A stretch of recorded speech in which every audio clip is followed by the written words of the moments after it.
"Where do you think you're going?" Security guard, Gary Thorne, stepped out of the gatehouse, his hand already on his radio. David Miller, CEO of TechVantage Solutions, worth $1.2 billion, rolled down his window, confused. "I'm going home.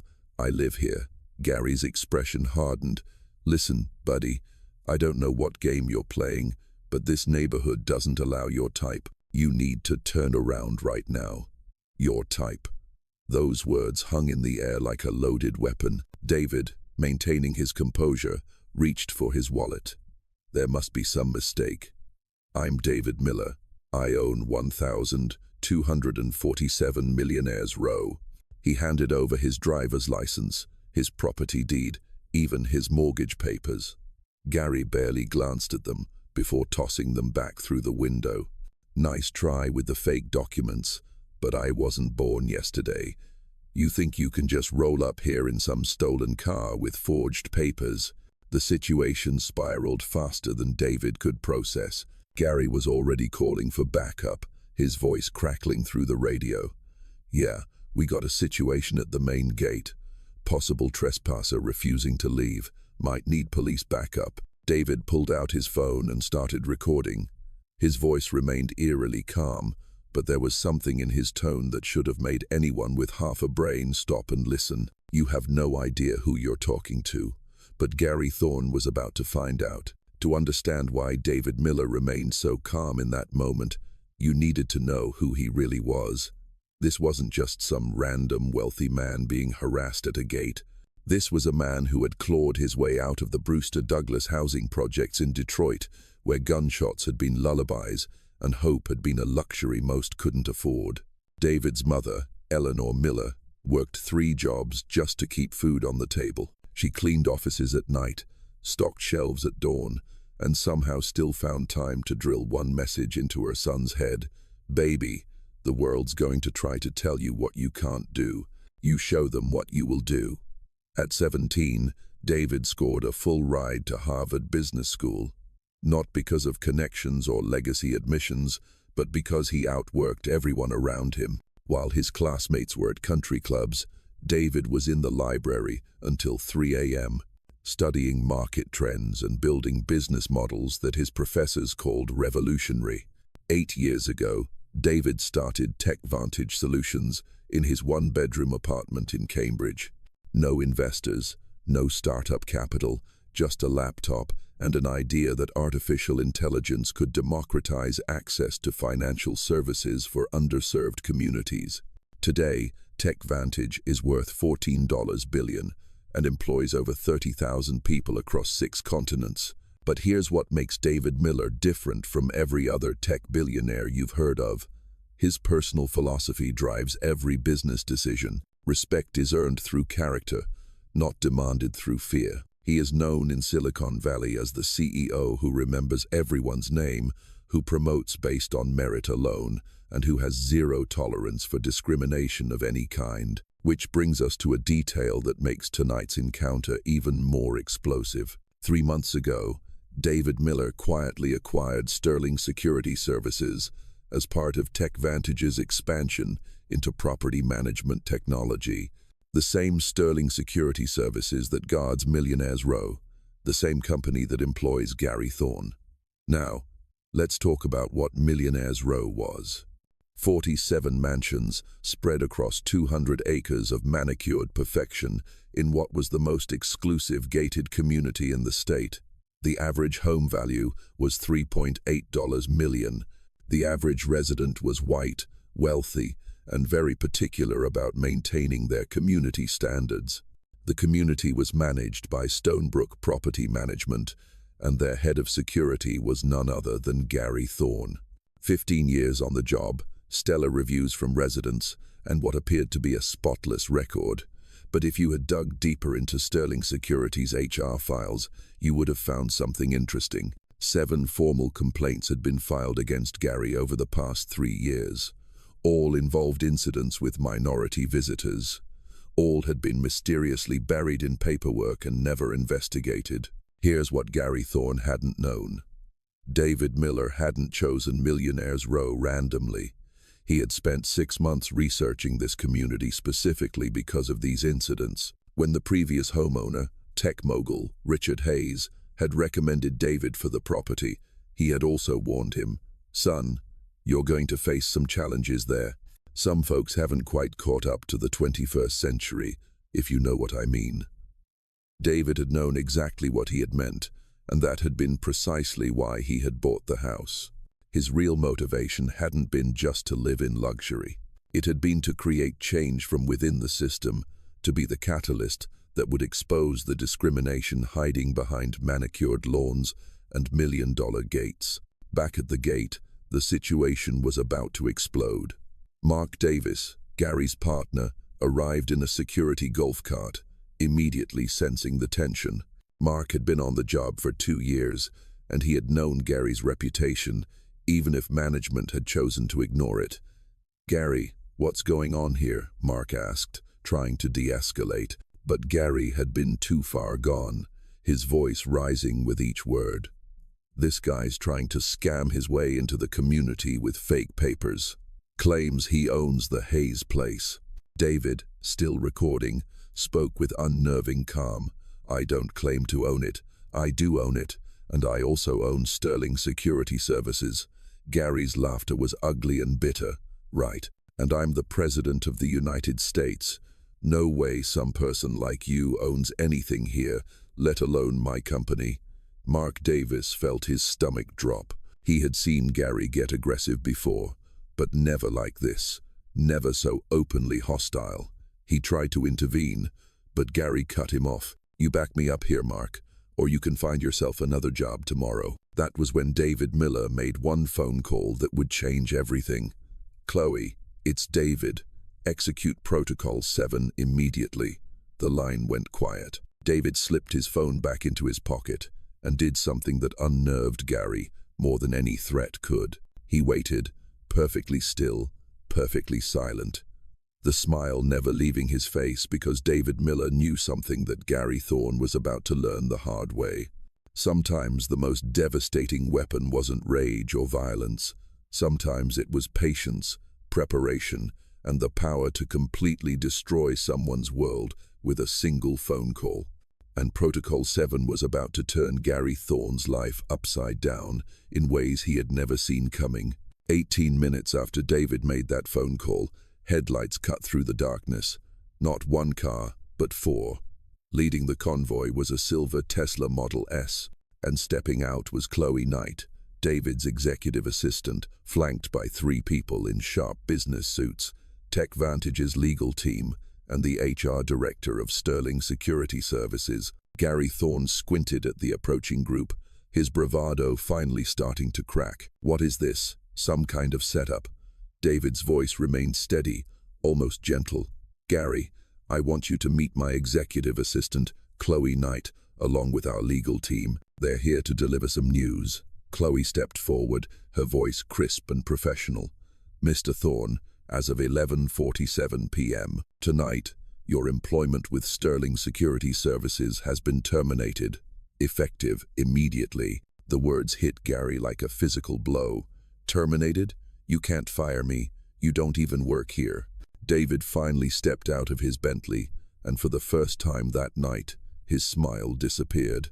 "Actually, Gary, I can. Because 3 months ago, TechVantage Solutions acquired Sterling Security Services. I'm not just your neighbor, I'm your boss. Or rather, I was." The color drained from Gary's face as the reality began to sink in. But David wasn't finished. "You see, we launched a company-wide investigation 4 months ago, using our AI-powered pattern recognition software. We analyzed complaint data, incident reports, and personnel files across all our security contracts. And your name, Gary, kept appearing in a very disturbing pattern." The HR director opened a thick folder. 23 documented incidents over the past 3 years, Mr. Thorne. All involving minority visitors or residents, all somehow buried in paperwork and never properly investigated. Mark Davis, who had been standing frozen in shock, suddenly found his voice. 23.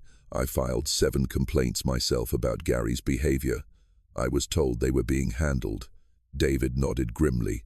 Those complaints were never handled, Mark. They were buried just like the complaints from the Rodriguez family when Gary told them their realtor must have made a mistake bringing them to view the Johnson property. Just like when he told the Lee family that their pre-approval letter looked suspicious and maybe they should look elsewhere. Gary's hands were shaking by then. This is insane. I was doing my job. I was protecting the community. Protecting it from what exactly?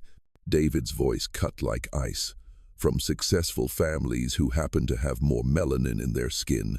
The investigation that had started with Gary Thorne had uncovered something far more sinister than one racist security guard.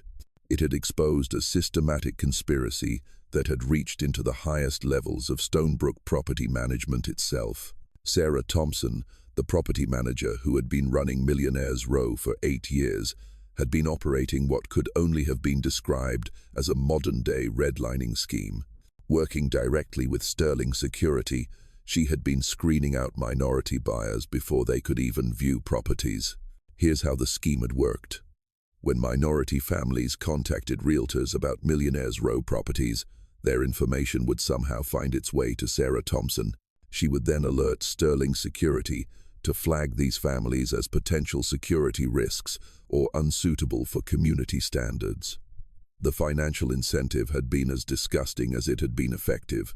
Gary Thorne had been receiving $5,000 bonuses for each successful deterrent. Families who had decided not to purchase after being harassed or intimidated during property visits. Over 3 years, Gary had pocketed an extra $60,000 in blood money. David's voice hardened as he revealed the scope of the conspiracy. 12 qualified minority families, Gary. 12 families with perfect credit, legitimate pre-approvals, and dreams of owning homes in this community. 12 families that you and Sarah Thompson conspired to keep out. The legal team stepped forward with more evidence. Video recordings, audio files, email chains that Mark Davis had been secretly collecting for months, knowing something was deeply wrong, but having nowhere to turn. Mr. Davis, the HR director, addressed Mark directly. We found your whistleblower complaints, all 7 of them. We also found the retaliation you faced for filing them, including threats to your job and blocked advancement opportunities. Mark's eyes filled with tears of relief and vindication. I knew what was happening was wrong. I tried to report it through proper channels, but nothing ever happened. I started recording conversations because I was afraid for my job, but I couldn't stay silent. One of those recordings was about to change everything. In it, Sarah Thompson's voice was crystal clear as she instructed Gary, "We can't be obvious about it, but we need to maintain the character of this community. Use your judgment about who belongs here and who doesn't. The Homeowners Association values your discretion, and they're willing to show their appreciation financially." David looked directly at Gary, whose face had gone from red to pale gray. "This isn't just discrimination, Gary. This is conspiracy to violate federal civil rights laws. This is housing discrimination. This is a federal crime." The weight of what had been happening finally crashed down on Gary Thorne. His 15-year career, his reputation, his financial security, it had all been crumbling in real time. But more than that, he was beginning to realize that this hadn't been just about losing a job. This had been about federal charges. This had been about prison time. And David Miller, he had been just getting started. The cascade had only just begun. What happened next was a masterclass in strategic justice that would leave you speechless. David's legal team hadn't wasted a single second. While Gary was still processing his termination, 3 separate lawsuits hit the courts simultaneously at 6:47 a.m. The first was wrongful termination and whistleblower retaliation on behalf of Mark Davis and 6 other Sterling Security employees who had been silenced for reporting discrimination. The second was federal civil rights violations against Sterling Security Services, Stonebrook Property Management, and personally against Gary Thorne and Sarah Thompson. The third was housing discrimination violations that could have resulted in millions in damages and federal oversight of the entire community. But David Miller wasn't done, not even close. By 7:30 a.m., local news crews were pulling up to the gates of Millionaire's Row.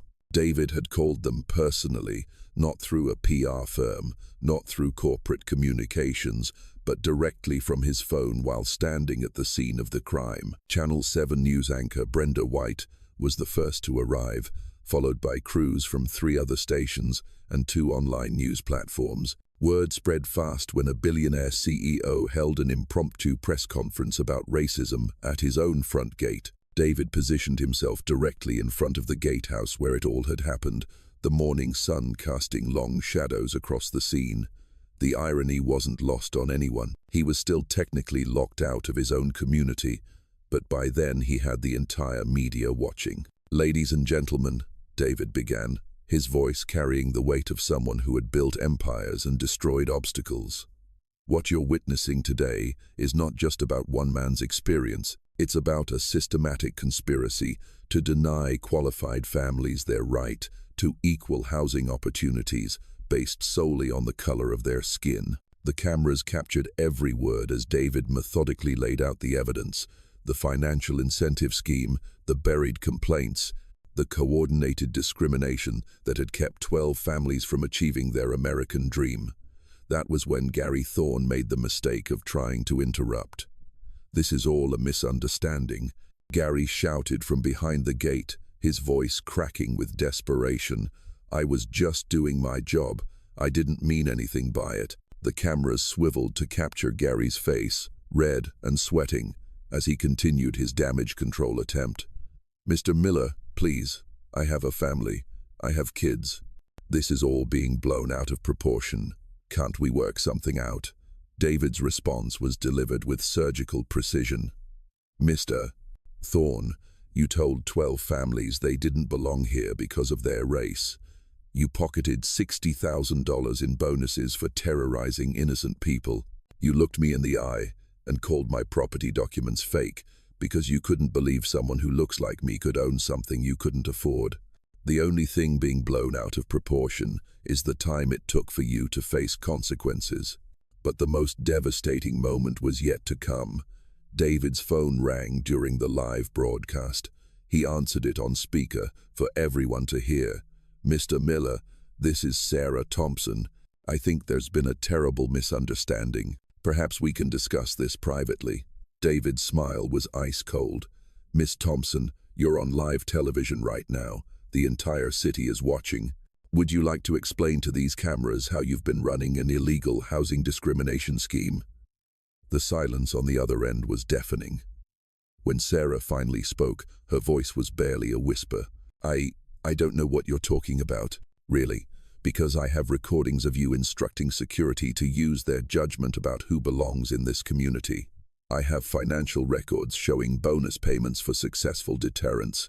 I have 12 families ready to testify about how they were intimidated and harassed under your direction." That was when the reporters started shouting questions. Sarah Thompson hung up, but it was too late. The damage had been done, broadcast live to hundreds of thousands of viewers and streaming online to millions more. Within an hour, Stonebrook Property Management's board of directors made an emergency decision. Sarah Thompson was terminated immediately, and the company announced they were conducting a full investigation into discriminatory practices across all their properties. Sterling Security Services, by then under Tech Vantage's ownership, released a statement that David read live on camera. Effective immediately, Sterling Security Services is implementing a comprehensive policy overhaul, mandatory diversity and inclusion training for all employees, and an independent oversight committee to review all discrimination complaints. We will not tolerate prejudice in any form. But perhaps the most telling moment came when the residents of Millionaire's Row began to emerge from their mansions. Some, like retired Judge Brenda Hammond and tech entrepreneur Michael Lee, walked directly to David and shook his hand in front of the cameras. "It's about time someone stood up to this," Judge Hammond stated clearly. We've suspected something was wrong for years, but we never had proof. Others, however, stayed in their driveways, arms crossed, clearly uncomfortable with the media attention and the spotlight being shined on their exclusive community. Their body language said everything about how they really felt about David's presence and his actions. Real estate agent Maria Sanchez approached the news crews with her own bombshell. "I've been trying to show properties in this community for 3 years. Every time I brought qualified minority clients, something always went wrong. Sudden security concerns, paperwork issues, claims that the properties were no longer available. Now I know why." The press conference became a rally. Mark Davis stepped forward to tell his story of repeated retaliation for trying to do the right thing. Other Sterling Security employees, emboldened by seeing their colleagues supported rather than punished, began sharing their own experiences of being pressured to discriminate. By noon, the story was trending on social media. Number Millionaire's Row scandal and number David Miller justice were being shared thousands of times per minute. The video of Gary Thorne refusing David entry to his own home had gone viral, viewed over 2 million times in the first 6 hours. But for David Miller, this hadn't been about viral fame or public vindication. This had been about systematic change. This had been about making sure that what had happened to those 12 families would never happen again anywhere to anyone. And as the cameras continued rolling and the story spread across the nation, one thing became crystal clear.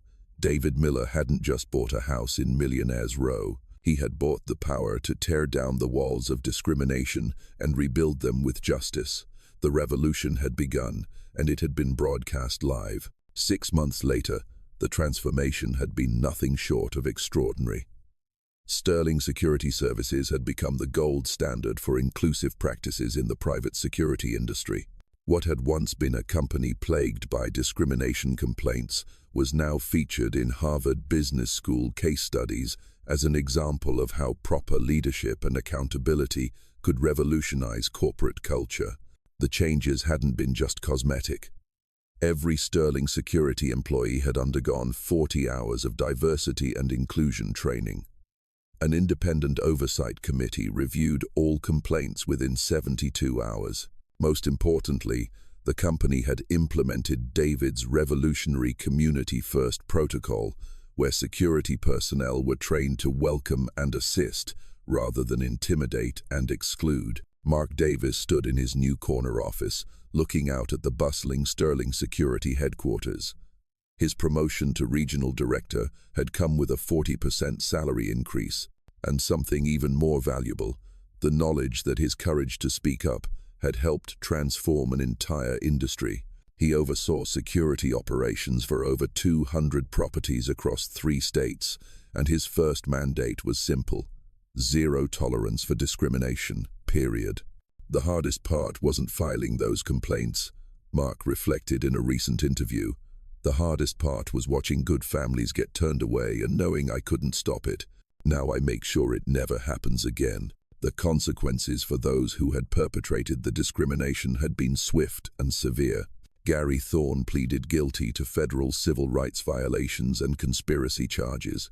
He was serving 18 months of federal supervised release, which included 500 hours of community service at the Southern Poverty Law Center's Civil Rights Education Program. Every Saturday, the man who had once terrorized minority families was helping teach children about equality and justice. Sarah Thompson's fall had been even more dramatic. Her real estate license was permanently revoked, and she was facing lawsuits from 14 different families, totaling over $12 million.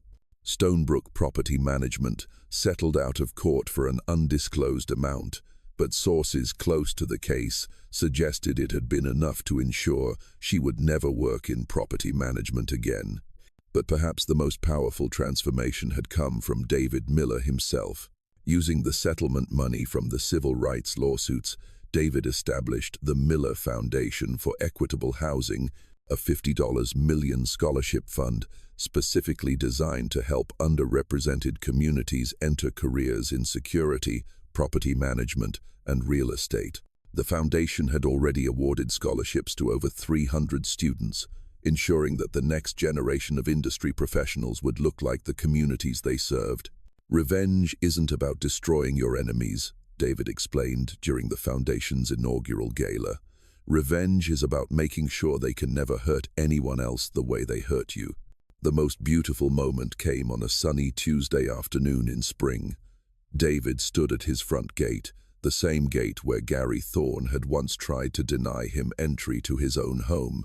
But this time he wasn't arriving, he was welcoming. The Santos family pulled up in their moving truck, their 8-year-old daughter Sophia pressing her face against the window in wonder at their new neighborhood. Carlos Santos, a first-generation American and successful engineer, stepped out of the car with his wife, Elara, a pediatric nurse. Both of them still somewhat in disbelief that they were actually there. "Welcome to Millionaire's Row," David said, extending his hand to Carlos. "I'm David Miller, your neighbor 3 doors down." Sophia Santos ran up to David with the fearless curiosity of childhood. "Are you really a billionaire?" she asked. David knelt down to her level. "I am. But more importantly, I'm someone who believes that everyone deserves to live wherever they dream of living, as long as they work hard and treat people with respect." The new security guard, a young African-American woman named Mia Thomas, approached with a welcome packet and a genuine smile. She had been one of Mark Davis's first hires under the new protocols, and she treated every resident and visitor with the same level of professional courtesy. "The Santos family is in Mansion 43, she told David. "I've already given them the community handbook and the contact information for all the local services. Is there anything else you'd like me to help them with?" That was what victory looked like. Not just the downfall of those who had perpetrated discrimination, but the systematic rebuilding of institutions to serve everyone equally.